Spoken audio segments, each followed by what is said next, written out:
Born, raised, schooled, and self-made in the Midwest, but super connected all over the country, all over the world. So we might even get into some of his travels into China. But Jerry Hayes is now the creator and CEO at Dorio, and I'm super excited to talk to him. I think he's coming at us live from Bloomington, Indiana. Please help me welcome to the virtual stage, Jerry Hayes. Hey, everyone. I'm loving that vintage powder keg tea. That's amazing, man. Yeah. Do you know when I got this, we were out to dinner with Allie and Angela, and you went back to your car and pulled it out of your trunk saying, no one knows about this yet. I'm just now seeing that that's a V-neck. So that is limited edition. I think we only did. It was the first. Yeah, this is old school. That's awesome, man. Hey, thanks for being an early supporter. And I mean, really, in a lot of ways, you're one of the first members of the organic grassroots community that became what is now Powder Keg. So it's cool to bring it full circle. And man, we have been talking about so many things where I'm like, oh gosh, I hope Jerry's in the audience now, because it's like the conversations have been all up your alley. Speed, connectivity, democratizing access to capital. Like, I know that these are the things that light you up, and I'm eager to just dive in. Your latest project, I see there on the wall behind you, for those that are just listening and can't see what I'm looking at, I'm seeing a big Dorio sign. What is Dorio? Where did that name even come from? So quick history lesson. The inventor of venture capital is George Dorio. He invented the game back in 1946. And he was a Harvard entrepreneurial professor, but they called the class industry. But he was the only one teaching entrepreneurship at Harvard for 3 decades. Wow. But when he was looking at the market back in the 40s, he noticed that anyone who had an idea for a startup, you had to go basically to the country club, like the Rockefellers of the world, right? And not everyone gets to the country club. And so all the crazy people certainly did not get funded, but he thought there was a lot of money to be made by funding crazy people, right? With really crazy ideas. So he invented the first venture fund, and he actually made it publicly accessible to anyone to participate in. So it was publicly traded. But then about 6, 7, 8 years later, more funds started popping up, and they all became limited partnerships. And limited partnerships sort of put it back into the same country club sort of set. If you were invited to be in the venture fund, you got to make money on Microsoft, Genentech, and Apple. If you weren't invited, you kind of watched on the sidelines until they went public.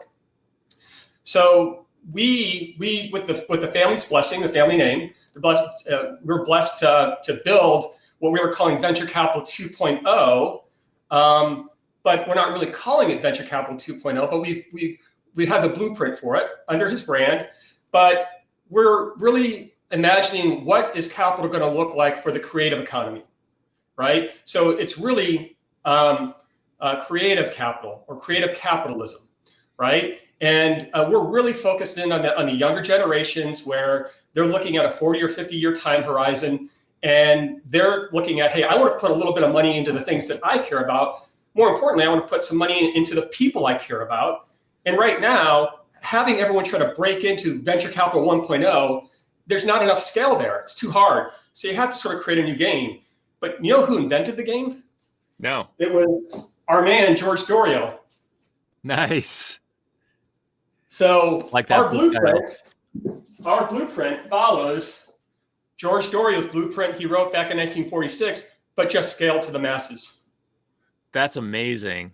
So it's almost like executing on the original vision, but doing it in the 21st century with 21st century tools. That's right. That's cool. That's cool. Well, it is cool. Tell me more about the game, because I think game mechanics have so many different places in business today. You think about things like gamification, building referral loops, and I'm talking about obviously traditionally within a startup to help grow a startup, but then also just gamifying. We see everyone moving from fantasy sports and sports betting to, like, the last year, just the craze with Robinhood taking off as an investment platform, and cryptocurrency, Coinbase. Right. How does Dorio fit into all of that? Yeah. So talking about sort of the game, Matt, that we're building, again, it's that blueprint, but we want to put people in the position of experiencing what the creative capital industry will be like for them personally. So we just show them through the game, right? But what's most important, so we're not even thinking even beyond just presenting this to the world right now, because there's a lot of good companies out there trying to help bring more and more people in to startup investing. We're more focused on sort of teaching people the right habits. There are secrets and there are disciplines that you need to understand in order to be a successful startup investor, just like there are disciplines and focus that you need to understand if you're going to be an entrepreneur, right? And these are blood sports. So you can't learn them through a book. You can only learn them by engaging in the activity. What gamifying does for us, it allows us to give basically a complete view of the world that we see happening for the future of venture capital in a way that everyone can understand and relate to. So it's almost like running through the motions of investing without the like life or deathness of investing all of your capital in it.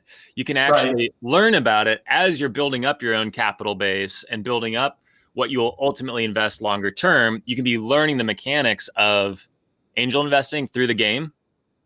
Well, we teach skills, and you can gain experience. Okay. And with those skills and experience, we can safely say that yes, you truly understand how to make money as a startup investor, and whether you can only spend $10 a year or invest $10 a year, or $10,000 a year, it doesn't make a difference. A return on a dollar is the same.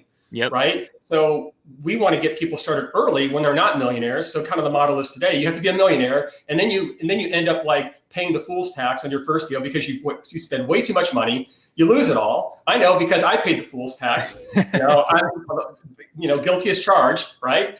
And it takes time to learn not to be stupid. And what happens is too many people think too much. They think about these investments and they want to try to analyze it in their heads, and you can't analyze, whether that person will be successful or that idea won't, because you just don't know what that journey looks like. So when you're making a very early stage bet, like I typically do, you want to, more feel it. Does this feel right? Do the values matter to me? And I think that's really important with the young people, is that they want to put their money towards their values. And you could buy NFTs. Okay, you could buy cryptocurrency. You could even buy into the stock market. And that's all, I guess you could call it investing, but you're not really investing in people who are trying to change the world. When you're a startup investor, you're placing a bet on someone who's trying to change the world in a way that you want to see it. And there's no other way to express democracy than, putting your money towards those people who are trying to change the world in a positive way. I love that. And I want to learn more about what you've learned through your fool's tax, so I don't have to pay as much of the fool's tax. What other lessons have you learned through angel investing that you think people either might learn through this game or might be helpful mindsets as they approach their own investing in private companies? Well, I'm not going to spill the beans on what they're going to learn inside the game. Suffice to say, I don't think what got us to the game is going to be what we should bring along. I think the current way of doing business, venture capital 1.0, people want to break into that. It's not going away. We're not going to get rid of it, right? It's just it's a very hard path for most people, and it's Matt, it's a grind to get into the system. It takes years and decades, but not everyone wants to do that. But they still want to have an impact, right? So for those who want to have an impact with their money and they want to make outsized returns in the process, they have to use a different set of skills, and they have to have a different mentality and approach than everyone trying to break into the old game.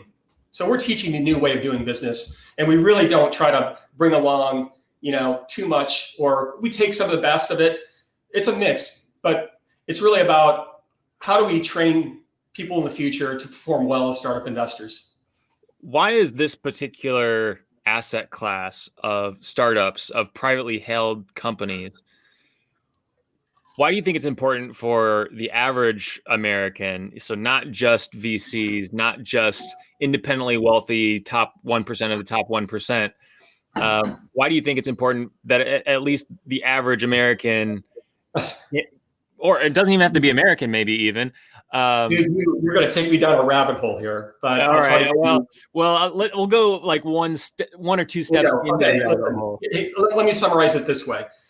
All corporate America, they've outsourced their R&D to venture capital. No one has major R&D departments unless you're Google, and they really haven't done much internally. Your Microsoft, right? Facebook, they still acquire a lot of their R&D, right? Where does the R&D come from? It comes from venture capital, right? And so, how many venture capitalists are there? There's 11,000 venture capitalists in the country. So we're basically saying if we're not participating at scale in deciding which companies are getting funded, then you're going to see more of the same companies getting funded by the same people, going to the same schools in the same network. And you know what? You're adopting their values. So whatever their values are, those are going to be your values just by definition that you decided you're going to sit on the sidelines and not participate.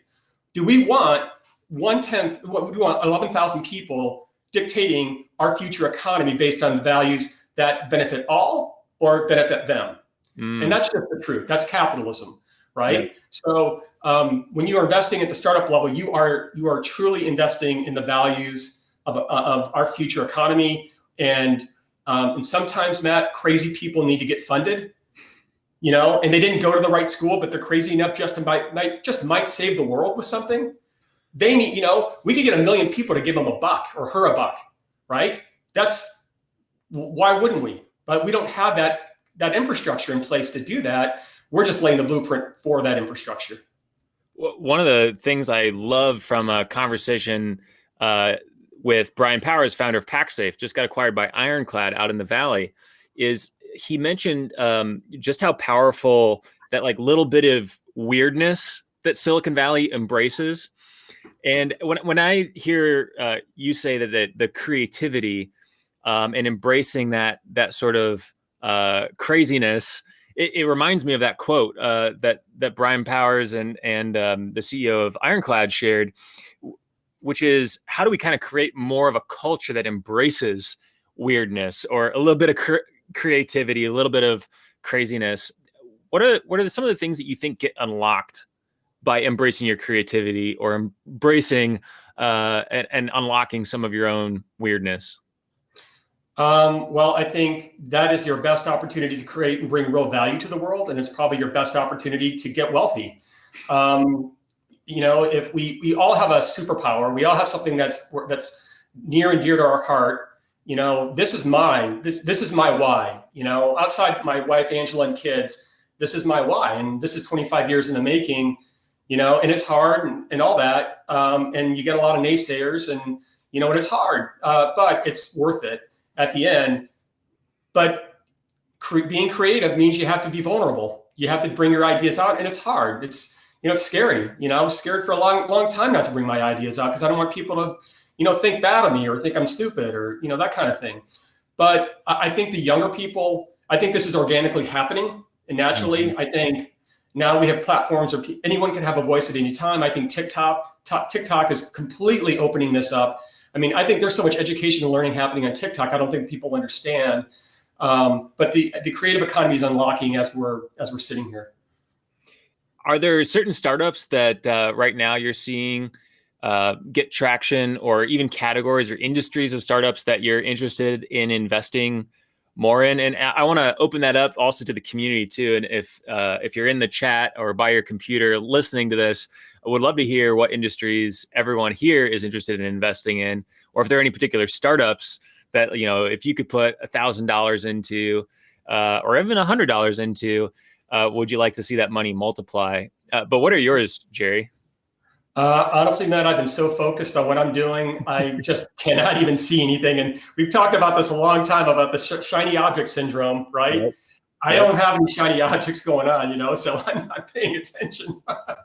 Hey, that's a good thing. That's a good thing. I mean, being obsessed with your craft and allowing your full focus to be on that creativity is pretty cool. And I see some cool answers coming in here, like green energy, battery tech. That's pretty awesome. And it's cool to see some VCs in there. Cool to see some co-founders and entrepreneurs in there, automotive and medical.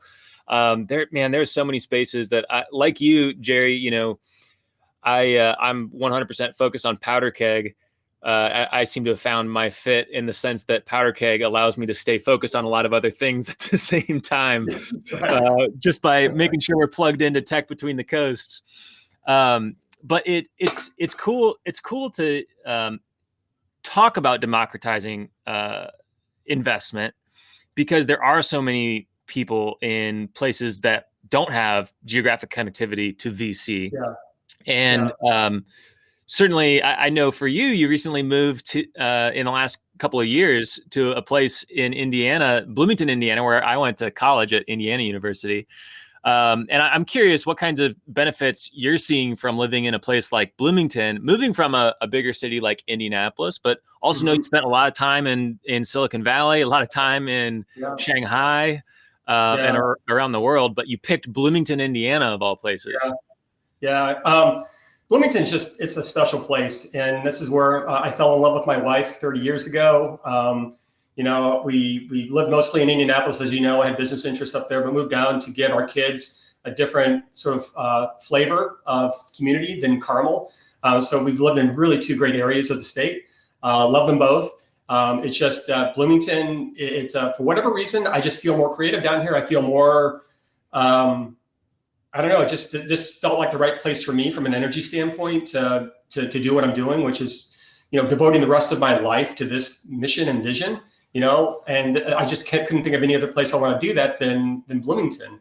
So it's a healthy mix down here of really, really talented entrepreneurs, and in very, very quiet capital. I mean, it's just a very, interesting, place to be, but you're always bumping into someone who's doing something really cool. So yeah, keeps me young. It's a really cool community. And folks like Brad Whistler, Mike Trotsky have done a lot to foster that over the years. Those guys were real pioneers of the Bloomington community. I remember back in the day when they were, picking this thing up. So, yeah. Oh, yeah. They're the ones who gave me my original spark in the tech startup space, in 2007, I think. So it's cool to hear that that's going so well and continues to evolve. And obviously, a lot of people right now are realizing that they have an itch to maybe explore living in a different location. More than ever, people are open to relocating for the right role or relocating for a better quality of life. And we're certainly seeing it here at Powder Keg on our platform. So many people wanting to explore these tech hubs and startups that previously were very fragmented, hard to explore. For those who are maybe on the fence about considering a potential move, what are some of the reasons someone might want to consider jumping off the cliff, as you and Angela and the kids have? First tip, don't do it when your daughter's 13 years old. That's the first thing I've learned. Probably should have gone a little earlier, but other than that, I think disruption is a very, very good word, right? Like, think about venture capital is all about disrupting current industries, right? To get something better out in the market. And then those ideas get disrupted. When you kind of have to disrupt your own sort of comfort level and, move yourself to a different geography, and it's very hard, very challenging. And, you really have to look hard. Are you ready for it? Because I think, once you make that move psychologically, you've got some adjusting to do. But when you get there, particularly when you get to like here in the Midwest, I mean, holy cow, you have neighbors and people who smile at you and say, hey, what's going on? And that's anywhere you go. And there's Hoosier hospitality is real. I had a buddy flew in from New York. He came in, he and his wife came in for a few days to stay with us and talk about a few things. The Uber driver told him the whole history of the Indianapolis 500. I mean, this is the Unvalley culture, right? Is that, we're all here trying to do our hardest. And if I can give you a helping hand, I'll give you a helping hand. And I mean, this is what Unvalley is all about. This is what you've been doing, right? You've been connecting people and bringing that energy together. And it's going to be very big. It's going to be very big, people. If you're on the fence, I'm just telling you, be on the right side of this. This is where you want to be, and get your land now, because land has gone up like 40 or 50%, kind of where I'm living. So if you want in, you better start. I like it. Well, and I think what you're building with equity crowdfunding and with Dorio is just layers on that trend so perfectly, right? Because there is so much capital in the middle of the country that is still untapped. And I mean, you've been talking about this for a decade of what if all of this money from traditional industries like manufacturing and logistics and transportation actually plugged into more of the opportunity that's being unlocked by tech, which arguably has the highest returns of any industry. And so I'm curious, how you think that's going to change things in the middle. It's a great equalizer. I mean, Matt, think about this. Think about we're 5 years ahead right now, and I'm doing this presentation with you, and everyone's on a platform, and I get, 1,000 people to drop $1,000 into my investment because it's right there available right now if they want to do it, or drop $100, right? But that's an ongoing process. If you come across a company and they're taking in capital, if you like the business, you can invest in that company.